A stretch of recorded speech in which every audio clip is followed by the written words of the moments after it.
I'm not particularly worried about this team yet.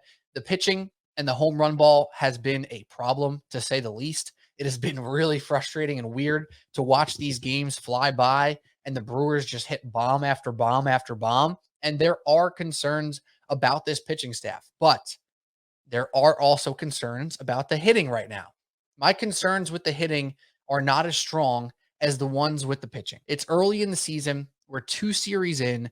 There's a lot of reasons and a lot of time right now to be frustrated with this offense. There's a lot of reason to say this offense doesn't have it. They need another bat. That stuff is not a concern to me yet. This lineup is good. They're showing flashes. They're showing signs. They're getting right. Nimmo, Marte, Lindor, Alonso, McNeil, to this point have been okay at best. Lindor and Alonso had a really good final game in Milwaukee. It wasn't enough because the pitching gave up more home runs. But if you're sitting here concerned about the New York Mets offense right now, I want you to take a step back and I want you to relax. There's a reason why this team is looked at nationally as a powerhouse of the MLB.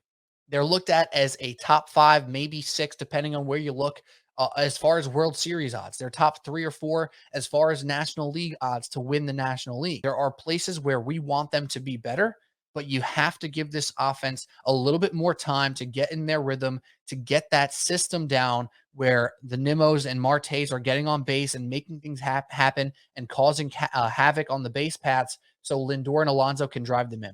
We saw a glimpse of it against Milwaukee in that final game, and we saw some of the power come to life with Pete Alonso. Is there still a concern that he's the only true power hitter on the team? Yes, there is. But for the regular season purposes of this argument, it's not a huge concern to me. This team is not going to struggle to put up 4 to 6 runs night in, night out. On the pitching front, Max Scherzer had a really rough game. He gave up a couple bombs. He had a tough outing. We know that they're dealing with some depth issues right now with the rotation. Tyler McGill looked pretty good. You have to be pleased with what you saw from Kodai Senga, and Verlander's going to be back relatively soon.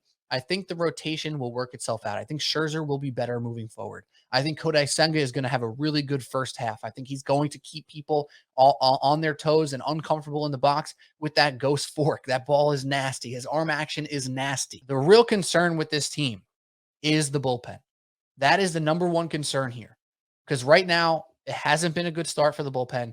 We know with the loss of Diaz that there's going to have to be a lifting of the tides where a rising tide lifts all boats here, where they're not going to have one guy who's shut down. They're going to have to committee this thing, and I think they're going to be a little bit better.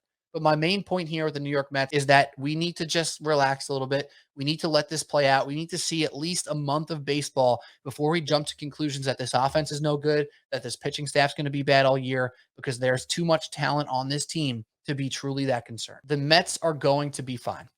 The Mets are going to win games. There's some sense of panic out there where talking heads are saying that they're actually going to be struggling to be as good as we expected. I'm not there yet. This team needs a little time to click offensively, and that's going to happen. That's the least of my worries.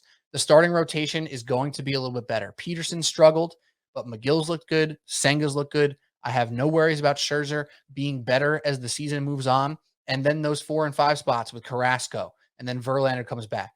All of a sudden, those quality starts start rolling through, and this team starts winning games 6-3 instead of losing games 6-5. These things are going to start falling into place, and I'm not worried about the New York Mets.